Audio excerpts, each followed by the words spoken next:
All right.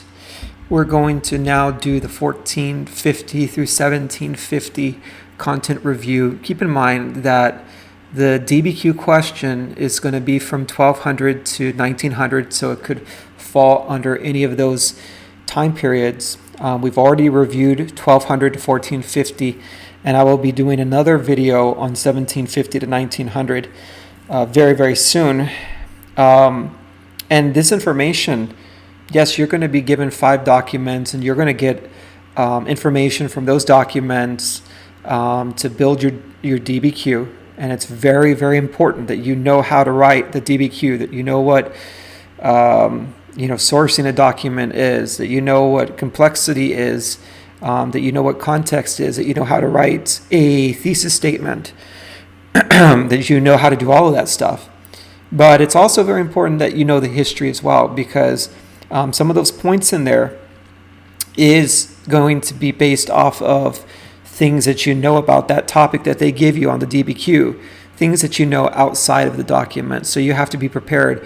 And just because the test is open book, you have 45 minutes to write an essay. So don't think that you're going to be able to learn an entire topic in 45 minutes and write an essay, because that's just not going to be realistic. So we'll cover 1450 to 1750. And as always, if there's any questions or comments or concerns, please send me an email. I'm doing my very best to respond quickly to those emails. So this is kind of like an overview of some of the things that we are going to be talking about here. And the West now is going to be connected to the New World. And this is where the explorers and conquistadors are going to travel across the Atlantic Ocean, and the two worlds collide. The old world and the new world will come together. There's new technology that makes all of this happen. Economic prosperity. I mean, Western Europe now is going to get out of the Dark Ages, and Western European nations such as France and Britain, in many respects, will begin dominating the world.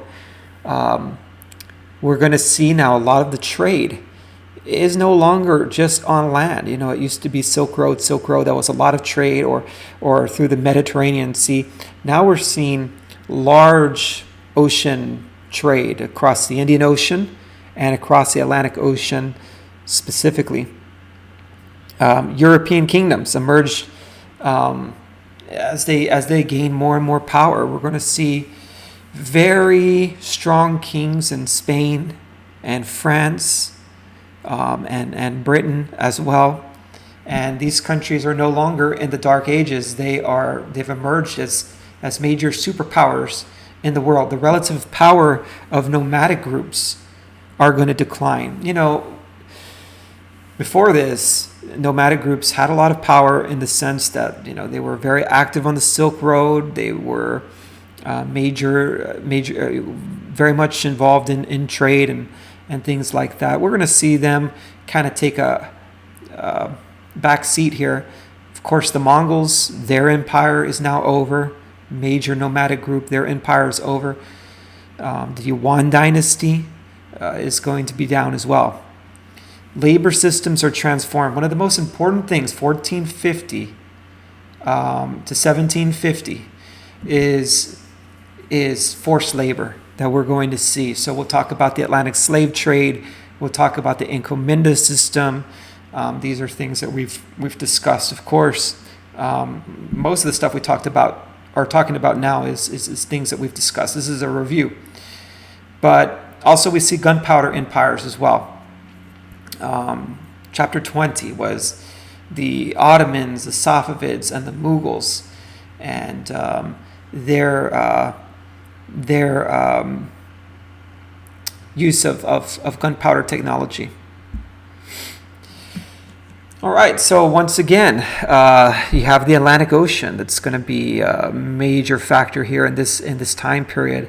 Countries like Portugal, Spain, France, England, very powerful countries emerging during this time period. The Ottomans, the Ming, the Qing dynasties in China, the Mughal, Russia is building into a very powerful country. The Mongols, the Tatars, the people from hell have been removed from Russia. And now you start to get people like, Peter the Great that are really going to transform Russia. The Tokugawa shogunate in Japan is there. Songhai, the last West African kingdom, will collapse in this time period. Slavery is a major topic here, and we'll discuss that later on. But of course, the Americas are relying heavily on slavery. The Europeans in America will use the Indians in the Encomienda system, and as you know, many of those Indians will die. 85% will die from diseases such as smallpox, and then the Europeans began transporting the Africans over to the Americas. All right, we'll talk a little bit about the Renaissance and the Protestant Reformation and the Enlightenment. Those are major topics that will be occurring in Western Europe. The Ming Dynasty, we've talked about it. And one of the most important things, though, of the Ming Dynasty is Zheng He Cheng Ho. Remember, he had two names. And from 1405 to 1433, he was dominating trade across the Indian Ocean, collecting tributes, showing off the power of the Ming Dynasty. And in 1433, the emperor was convinced by the bureaucrats to terminate this. And so that's exactly what happened. They brought Zheng He back, and the opportunity for China really to dominate the world and dominate the globe in terms of trade and all that is going to be taken away. And it's really important to know that this is going to lead to Western Europe kind of filling that power vacuum, and the Western Europeans will about 100 years later be dominating the world in terms of trade. So once again, 1433, Zheng He's voyages are going to be halted. The Chinese, they have a culture of wanting to be independent, to not want to get involved with worldly affairs. And so that was also a contributing factor to why they decided to pull the plug on Zheng He Cheng Ho. Europeans are, bottom line, they're going to get very rich during this time period. And their explorations are going to bring a lot of wealth to their countries. The Crusades was something that brought a lot of wealth eventually to cities like Venice and Italy. And through that, we're going to see the development of the Renaissance there in Italy. The spread of Christianity. This is a major event that's going to happen in this time period when the Europeans go over to the Americas. Remember the 3 G's: God, glory, and gold. And God, it was a major part of this was to convert every single Indian in the Americas to Christianity. Remember, Portugal was the very first. Portugal was the very first country to really begin the exploration. They had Prince Henry the Navigator and Bartholomew Diaz exploring the coast of Africa. Bartholomew Diaz made it all the way to the southern tip of Africa, the Cape of Good Hope. Then you had Vasco da Gama, who in 1498 is the first person to find an all-water route to Asia. He reaches the city of Calicut. The Indian people are not impressed with what the Europeans have, yet the Europeans want the things that the Indians and the Asian people have. The only thing that the Asians really want from the Europeans is the silver, of course, which goes against a major component of European belief system, which is mercantilism. But the Portuguese were first.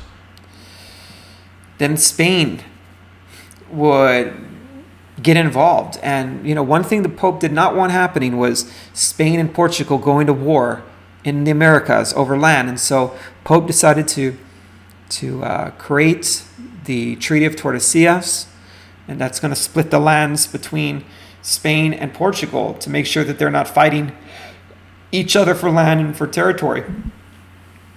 Really, we're going to see Portugal, even though they're the first out of the box in terms of trade, we're really going to see Spain they're going to claim more land, they're going to claim more money, they're going to extract more wealth out of the Americas than Portugal could ever dream of. And it was 1519, Spanish, under the leadership of Hernan Cortez, arrives in the Aztec Empire and brings the entire empire of millions and millions of people down with just a couple hundred soldiers. And their biggest weapon, of course, will be the diseases. Yes, they've got the guns, they've got the metal technology, they got all that stuff. And that was a factor. And they made alliances with other Indian groups. That was a factor. But the diseases that spread was a huge, huge factor. And then Francisco Pizarro would have similar success bringing down the Incan Empire as well. All right, the Columbian Exchange. Any of these things that we're talking about could show up in the DBQ in some way, shape, or form. Keep in mind also in the DBQ, they're going to give you a topic and you got to go back 100, 200 years to bring in the context. And so the topic could be 1750 to 1900, but you got to bring something in from this section so you can develop the context point. So do keep that in mind as well. But Columbian Exchange came out on the exam in a big way 3 years ago. So any of this stuff is fair game. And, this is something that, let's say it did show up. If you know your Princeton book, and I hope that you do, that would be the resource. When my son takes the exam, I'm telling him he needs to have his Princeton book in front of him. That to me is the best thing. And, those kind of things, hey, what product is coming from Europe to the Americas in the Columbian Exchange? That's something that you could look up real quickly. All right. But from Europe to the Americas, of course, horses, cows, pigs, wheat, barley, sugarcane.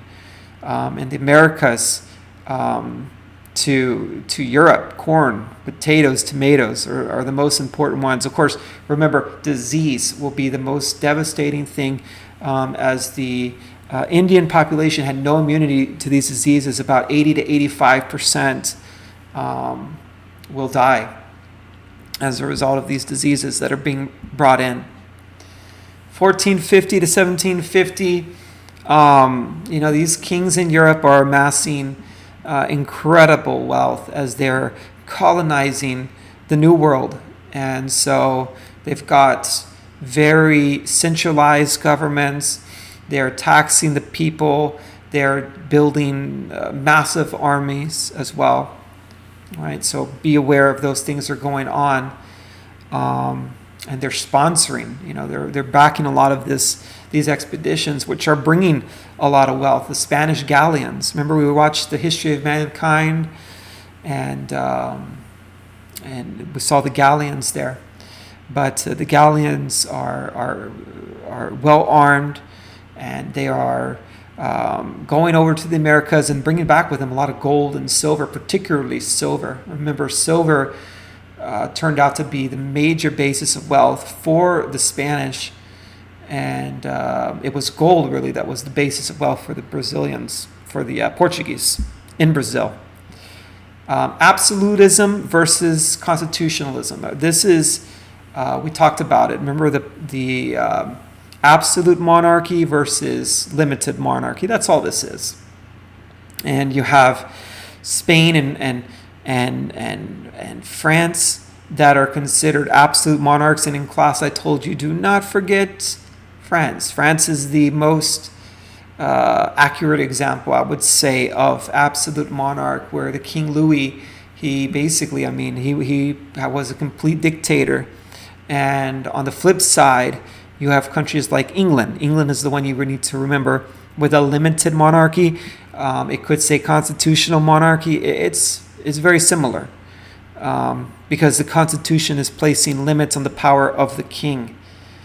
And there's steps that were taken over time that the king started losing more and more power in England, and eventually they had to seek permission from the nobles in order to collect taxes, seek permission from the nobles in order to go to war and make important decisions like that. So keep in mind absolute versus limited monarchies.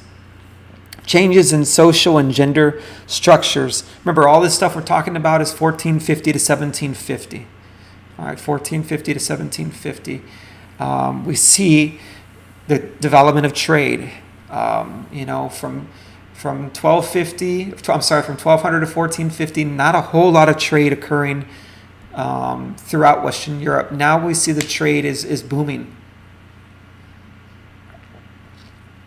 And Western Europe is really dominating a lot of that trade. And with that, you're going to have changes. Without a doubt, there's going to be changes. And one of the changes is in France and other places, but you see the rise of a group called the bourgeoisie.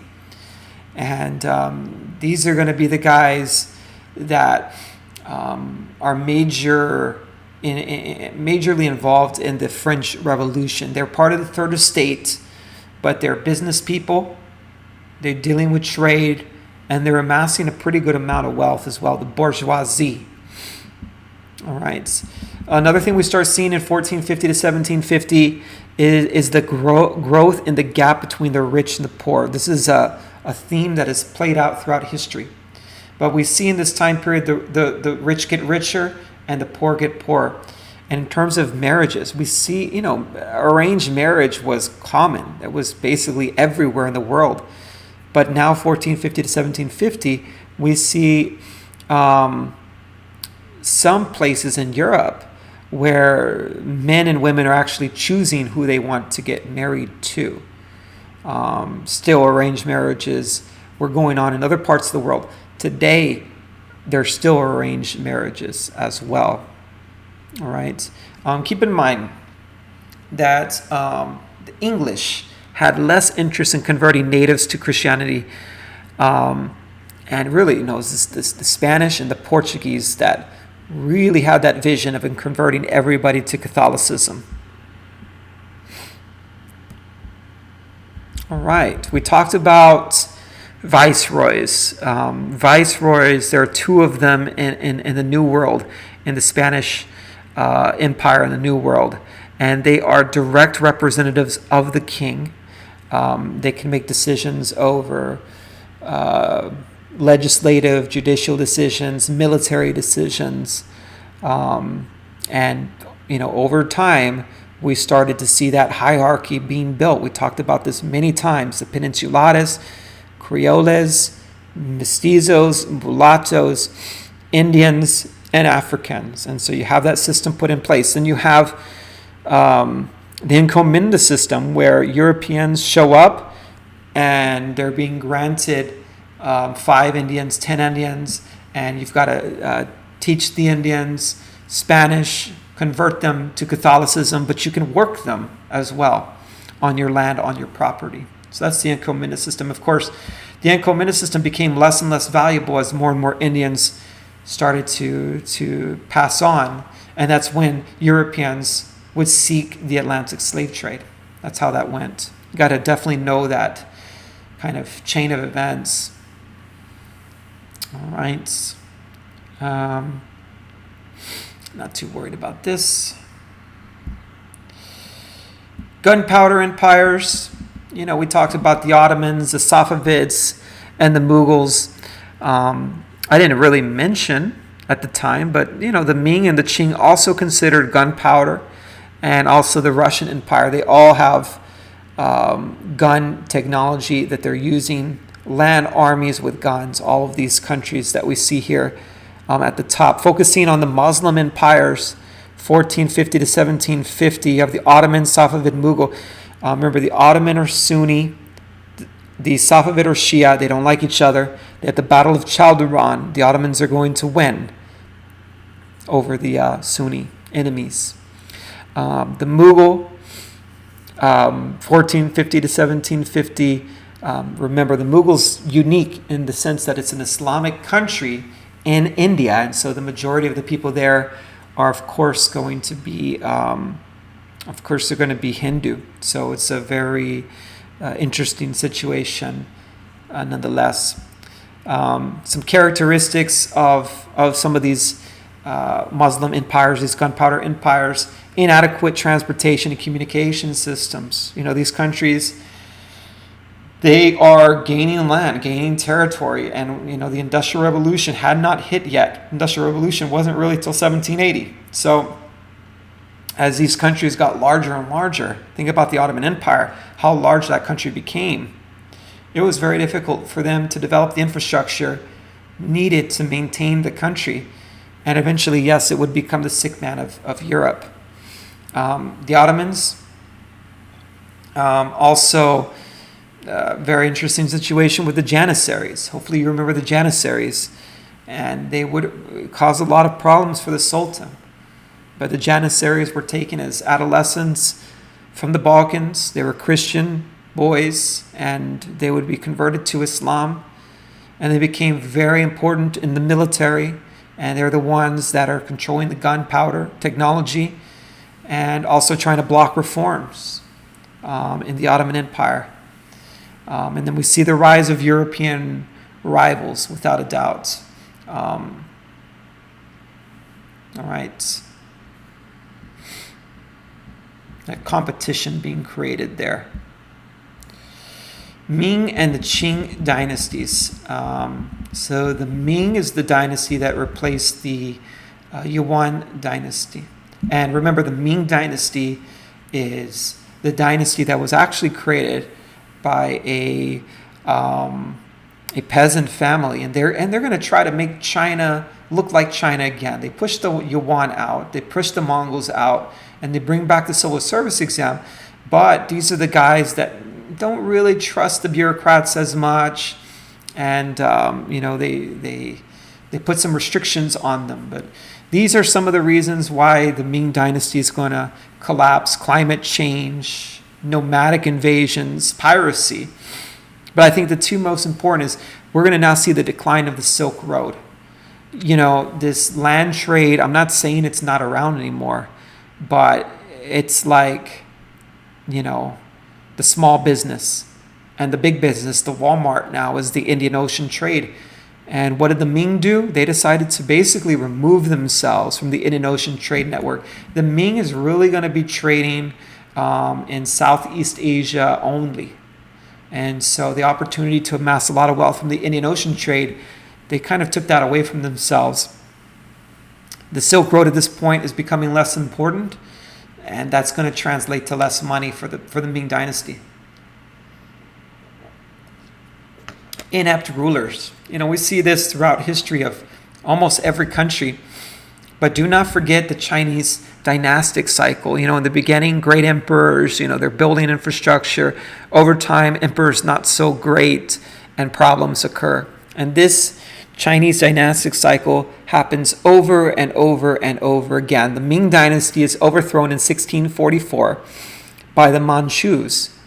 Okay, and the Manchus are going to create the last dynasty in China called the Qing dynasty. And they're going to rule China until 1911, which is going to take us to the end of our time period that we really need to know. So unfortunately, there's certain things like Mao Zedong and stuff like that in China that we're just not going to be able to talk about. All right.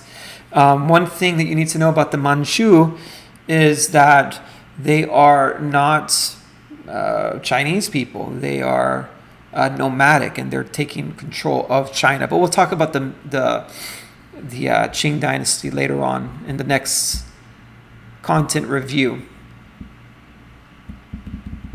All right. Just do know that with the Qing dynasty, there are Christian missionaries coming into China, but they will be very unsuccessful. They convert just thousands of people out of millions and millions of people. Not a lot of people in China will convert. The Europeans still very much so want the products that China is selling: tea, porcelain, and silk. And they will open 2 ports for Europeans to trade: Macau and Canton. And there's only 2 ports. that Europeans can show up and engage in trade, but the Chinese are the ones calling the shots in this trade. Now that is eventually going to change. Eventually there's going to be a little event called the Open War. We're going to talk about that in the next content review. And then the power is now going to shift into the hands of the Europeans in terms of trade with China. Tokugawa Japan. Hopefully you remember the daimyos, they're regional lords, and they operated fairly independently from the shoguns before the early 17th century. But eventually, you have the Tokugawa shogunate that's going to come in, and they are not going to be kind to Christians. They are really wanting to maintain the status quo. They don't want the Western technology coming in. The samurai do not want the Western technology coming in. People that are Japanese, they are going to tell them, hey, if you converted to Christianity, you either renounce your religion or you're going to be executed. Europeans, you're either going to be executed or you leave our country. So those were the things that were happening. Japan became very isolated in the Tokugawa shogunate. Not until the 1850s, which we'll talk about next time, not until the 1850s did Japan reconnect with the world. And there's a story behind that. It wasn't exactly something that they wanted to do. And in Russia, very important in this time period is Peter the Great and what he does for Russia. Because before Peter the Great, it says here, Russians had almost no contact with Europe. It was extremely limited. And Peter the Great realizes, hey, we are falling behind the Western Europeans. I think they had just lost the Crimean War.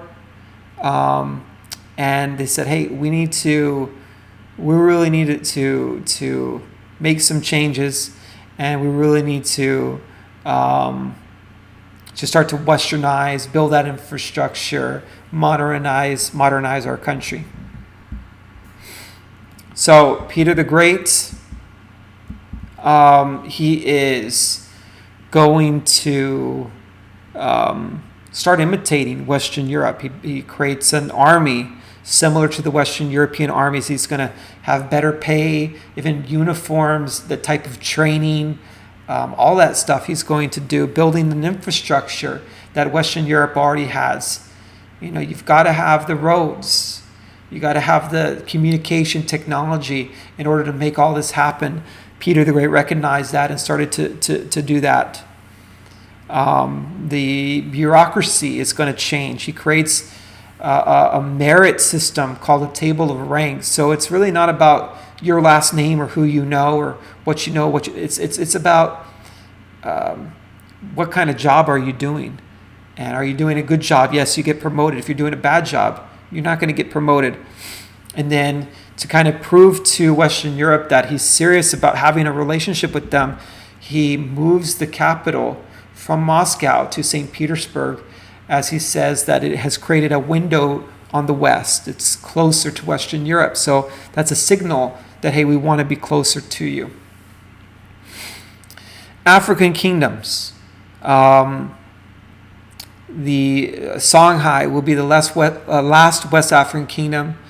They remember, Songhai and Ghana and Mali, they all participated in the gold salt trade. The rulers will convert to Islam to have a better relationship with the merchants and to be a caliph, have power over religion and government.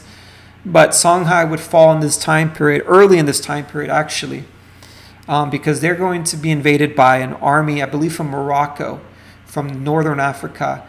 And these guys have guns at this point, and Songhai doesn't.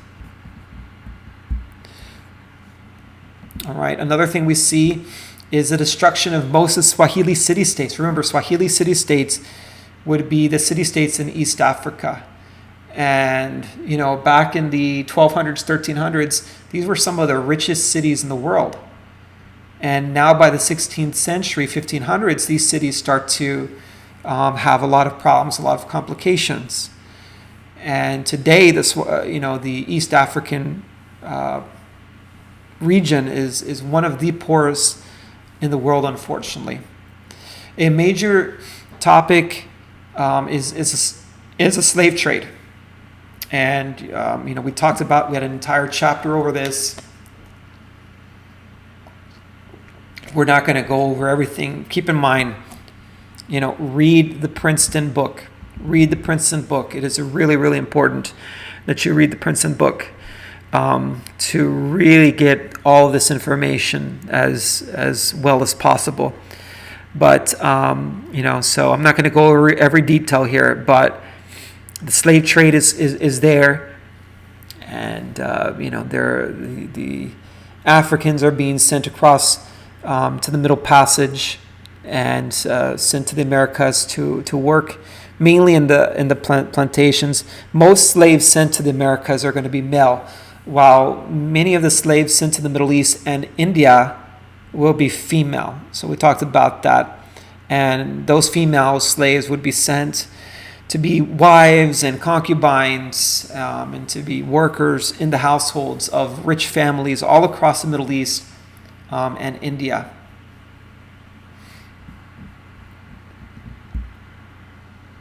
All right, trade to the Americas.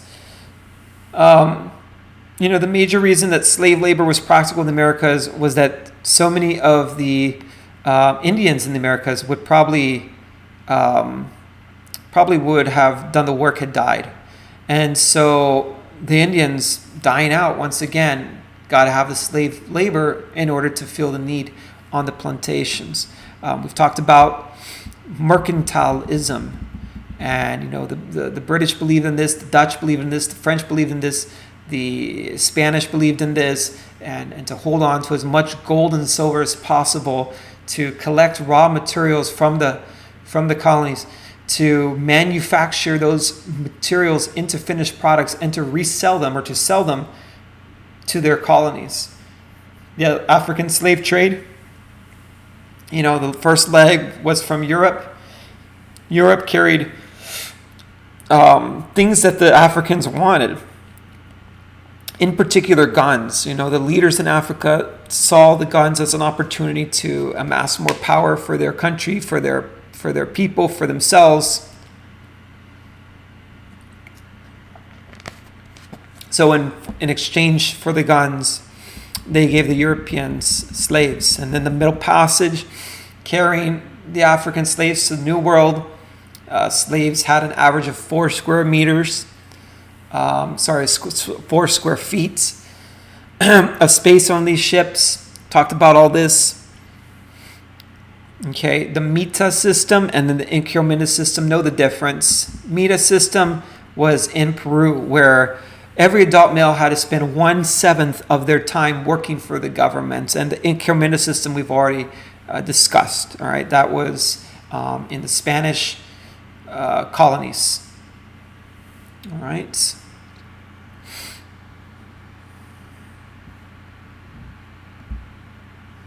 I believe we're almost done here. Slavery, the African slaves were sent to 2 major hotspots, Brazil and the Caribbean. What got a lot of the slave trade going was the demand for sugar. That was kind of combined with the tea trade from China. The British wanted to add a little bit more taste to the tea coming from China, so they wanted to get the sugar from the Americas. Hopefully that makes sense. The work was very demanding, of course, for the slaves, mainly sent to the Caribbean and into Brazil. All right, and so in the Caribbean and Brazil, the slaves did not last very long. Their life expectancies were very low, and that's why they constantly needed to be replacing those slaves with other slaves from Africa, and that's why about 90% of the slaves went to Brazil and to the Caribbean in particular. All right, we also see in the mid-1600s, tobacco smoking became very popular in England, and so we started seeing tobacco plantations, for example, in Virginia. The North American climates were generally healthier than those in the Caribbean. So slaves in North America did experience more of a natural increase. And so that's one of the one of the big reasons why in the American colonies that there was really not as much need to be bringing in constantly more and more slaves, because the slaves would tend to live longer, all right? And only about 4% of the slaves were sent over to the British colonies. 1450 to 1750, population demographic changes. If you see the word demographic in the prompt, it's just people, okay? The people, that's all it is. So these are all, these bullet points here are all demography. But we see a rise in population in Europe. The bubonic plague is over. People's standards of living in Europe start to go up quite a bit from the Dark Age time. We see a decrease in the population of Indians in the Americas, as 85% will die out from the diseases that the Europeans are going to bring over. No overall population decrease occurred in Africa. However, the central portion of Africa would experience a decrease. We also start to see a difference between males and females. We see way more females than males because millions and millions of males have been sent out of the continent. All right, between 1000 and 1700, the populations of Asia, including the Middle East, India, and East Asia, more than doubled to a total of 415 million people. Climate exchange, we already talked about that. Here we're looking at the impact of things like corn and the potato. The climate exchange had a major impact on population, on population stability, on life expectancies. A lot of the population that was taken from Africa was able to be replenished quickly now because people in Africa started living longer because of the climate exchange, these products that are coming in. And we're going to see that happen throughout the world. Even China, their population will start living longer because of the climate exchange. The climate exchange did create some environmental problems with the soil. So much farming causes problems, and also deforestation, having to clear lands to prepare for the farms and to prepare also for people living.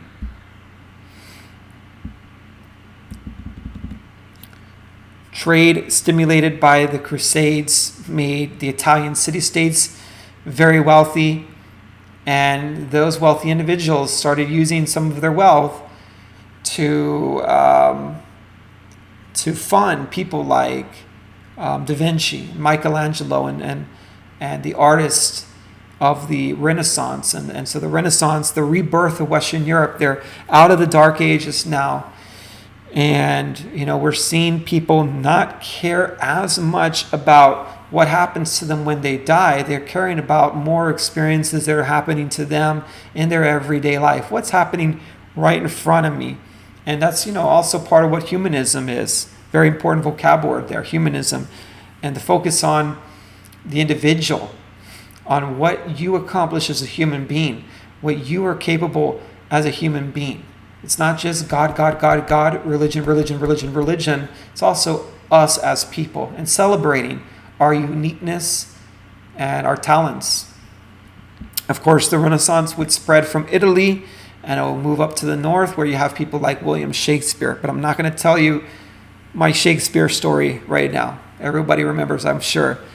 The Scientific Revolution, major event. Francis Bacon, he developed the scientific method. These scientists are going to be using this method, applying these things. And we see a lot of advancements here. People like Isaac Newton changing things. There's way more about this in the Princeton book that I would recommend. The Protestant Reformation, major events. Martin Luther is unhappy with the Catholic Church for many reasons, but one of them is going to be the sale of indulgences. The Catholic Church is accepting money, major major amount of money from people, basically to be given a piece of paper saying that their sins would be forgiven and they would be saved. And so this led to the Protestant Reformation, where the Christian faith is going to be split very much so at this point. It's going to create this very deep divide between the Protestants and the Catholics. And overall, southern countries in Europe will primarily remain Catholic, while some of the northern countries in Western Europe would turn to Protestantism. And then the importance of the printing press and all this. Gutenberg, he created this printing press, or expanded on this technology that the Chinese and Koreans had created earlier years. And this improved upon technology. You're going to be able to print out books quicker, cheaper, easier than ever. And this technology is going to help ideas like the Protestant Reformation spread like wildfire. All right.